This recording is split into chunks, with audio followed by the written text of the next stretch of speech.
Herb Teachings from Master Cheng, Tzu Chi Monthly, Issue 705. When the human mind is pure and undefiled, it can reduce pollution and destruction of the environment. Once you are certain that something is right, you must take steps to do it, and not complain of being tired. It is like the parable of the phantom city in the Lotus Sutra. A guide leads a group of people toward the treasure place. After traveling a long and distant road, everyone grows weary and discouraged, ready to give up. The guide then conjures up a city for them to rest in. After they have regained their strength, he encourages them, "The treasure place is near, we are close to the destination. Rise quickly and continue the journey." The master pointed out that the Buddha, in accordance with the capacities of sentient beings, expounded and guided them in stages. Beginning with the small vehicle teachings, when he saw that people were fatigued, he let them pause and reflect. Then he taught the Middle Vehicle Dharma, showing that one cannot merely cultivate in seclusion but must also widely spread the Dharma. And finally, he revealed the Great Vehicle Teachings, declaring the Buddha's true mission, to come into this world for the great cause, to teach the Bodhisattva Dharma and guide beings onto the Bodhisattva Path. This, the Master said, is exactly what Tzu Chi is doing now and the mission it has undertaken. The gate of the Great Vehicle has already been opened. We are now walking on the broad road of the Great Vehicle Dharma. And it is not like a bicycle carrying two people, nor a small car carrying only a few, but rather like a great bus or a train that carries multitudes. Just as in the early days, you kept bringing the Tzu Chi train back to Hualien to trace your roots, gathering the loving power that built our missions, you also inspired many others to walk the Bodhisattva Path together. Tzu Chi members do not seek comfort for themselves, but give of themselves for the sake of all beings, never fearing hardship. Their hearts are always content and joyful, and their resolve is steadfast. Everyone must cherish the time and conditions at hand. Speak of Tzu Chi to whomever you meet. This is not empty talk, for you have many rich and true stories to share. If these real accounts are compiled into books, they become today's Tzu Chi Agama Sutras.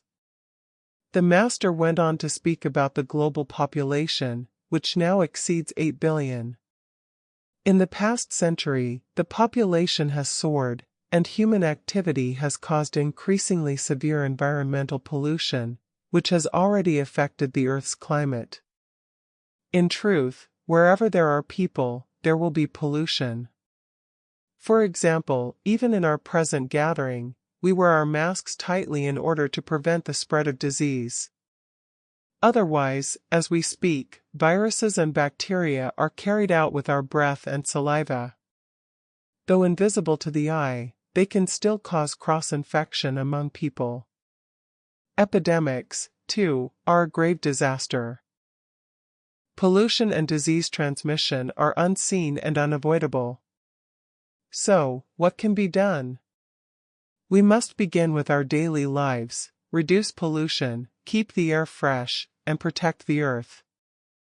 Only when the earth is healthy and the climate remains stable can humanity enjoy peace.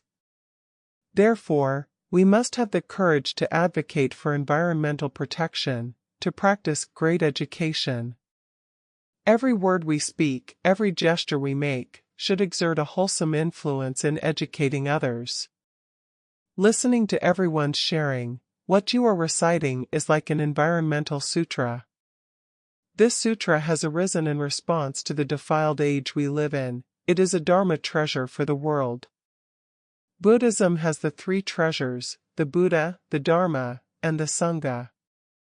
Monastics have the duty to transmit the Dharma, while lay practitioners receive the Dharma and put it into practice within society, bringing the teachings into people's lives and inspiring more to hear and benefit from them.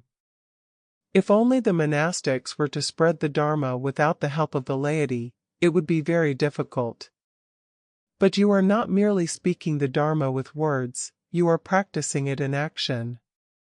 Others see this and are moved, and when they hear your call, they gain faith and respond. The Master also spoke of society's aging population. Today, those in need of charity and care are not only families facing financial difficulties, but also many elderly people who live alone. If volunteers can inspire the community well, the elderly can look after one another, have companions to interact and converse with, and thus maintain their physical and mental well-being. Recycling stations serve as excellent venues for this purpose. Closing blessing. Journal from Jen Shifu, September 22, 2025. May all worlds be at peace. May wisdom and blessings benefit all beings. May obstacles be dissolved. May all find freedom from suffering and return to peace. Reposted by Venerable De Gen. Fundamental Mind Journal from Jen Shifu.